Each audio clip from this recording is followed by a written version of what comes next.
أعوذ بالله من الشيطان الرجيم بسم الله الرحمن الرحيم إن الذين آمنوا والذين هاجروا وجاهدوا في سبيل الله أولئك يرجون رحمة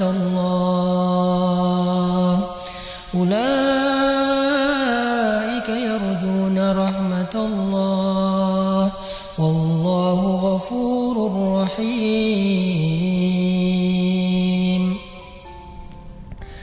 Sesungguhnya orang-orang yang beriman dan orang-orang yang berhijrah, orang-orang yang berjihad di jalan Allah, mereka itulah orang-orang yang mengharapkan rahmat Allah, dan Allah Maha Pengampun lagi Maha Penyayang. Bismillahirrahmanirrahim. Assalamualaikum warahmatullahi wabarakatuh. Ar-Raja, berharap kepada Allah Subhanahu wa taala. Para ulama mengatakan berharap kepada Allah itu adalah ibadah. Salah satu di antara ibadah hati. Bahkan dia termasuk ibadah yang sangat istimewa yang tidak perlu dilakukan dengan mengeluarkan tenaga atau menginfakkan harta atau harus dengan tata cara khusus seperti ibadah sholat. Ibadah ini adalah ibadah yang ringan, ibadah yang mudah dilakukan dengan melibatkan perasaan dan hati kita. Bahkan para ulama mengatakan seseorang yang tidak pernah berharap kepada Allah, maka dia termasuk orang yang sombong. Allah Subhanahu wa taala berfirman di dalam surat Al-Alaq, "Kalla innal insana layatgha ar-ra'ahu istaghna." Sungguh manusia akan melampaui batas, artinya dia mudah tergelincir terhadap dosa. Dia akan mudah berputus asa dan berkeluh kesah. Ar-ra'ahu istaghna, ketika dia merasa dirinya serba cukup dan tidak lagi berharap kepada Allah Subhanahu wa taala.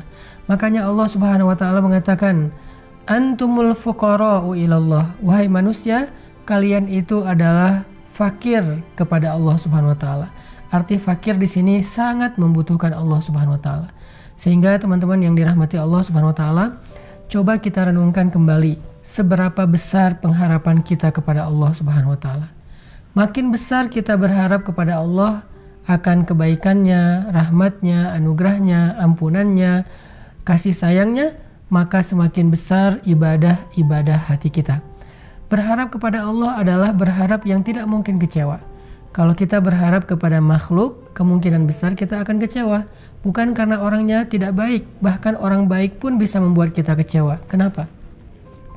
Karena orang baik punya keterbatasan, dia pelupa, sehingga ketika kita berharap kepada dia akan sesuatu, lalu dia lupa, kita akan kecewa. Orang baik juga manusia yang punya rasa lelah, rasa sedih, rasa nggak nyaman di hatinya. Kadang-kadang dia juga sedang dalam kondisi imannya lemah sehingga mudah baper. Sehingga dengan segala keterbatasan yang dimiliki oleh dia sebagai makhluk, walaupun dia orang baik, dia tetap mudah mengecewakan kita.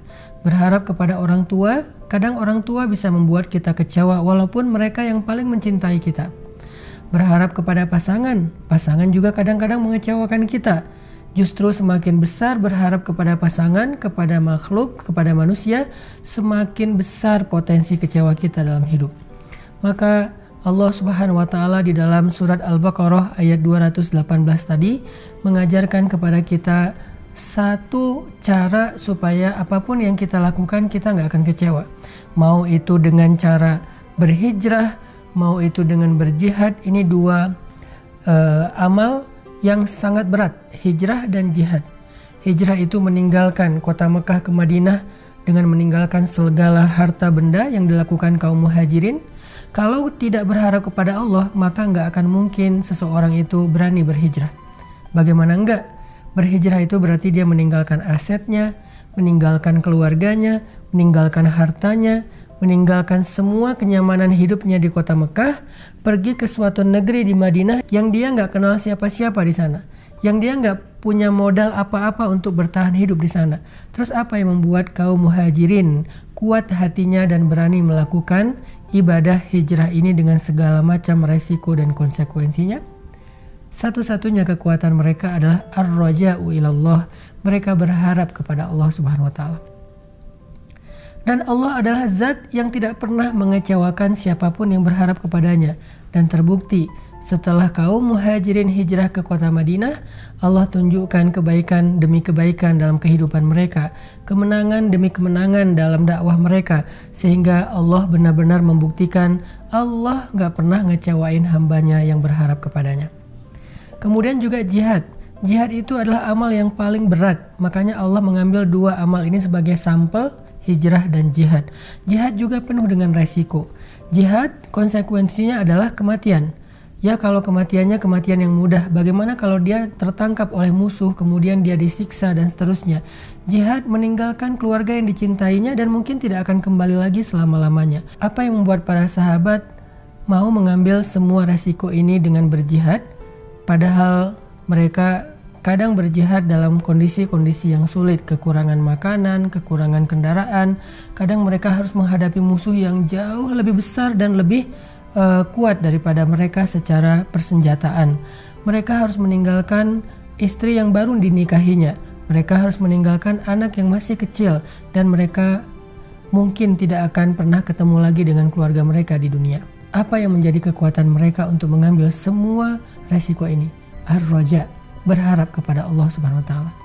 Makanya kalau kita ingin melakukan hal-hal yang besar dalam hidup, kekuatan kita ada di berharap kepada Allah. Semakin kuat kita berharap kepada Allah, semakin kita berani mengambil tantangan-tantangan hidup. Semakin kita berharap kepada Allah, semakin kita sabar menunggu datangnya pertolongan Allah. Makanya Nabi SAW bersabda dalam sebuah hadis, kata Nabi, la yamutunna ahadukum illa wa huwa yuhsinu dzan bi rabbih. Jangan sampai seseorang di antara kalian mati kecuali dia masih berharap dengan berbaik sangka kepada Tuhannya. Barakallahu fikum.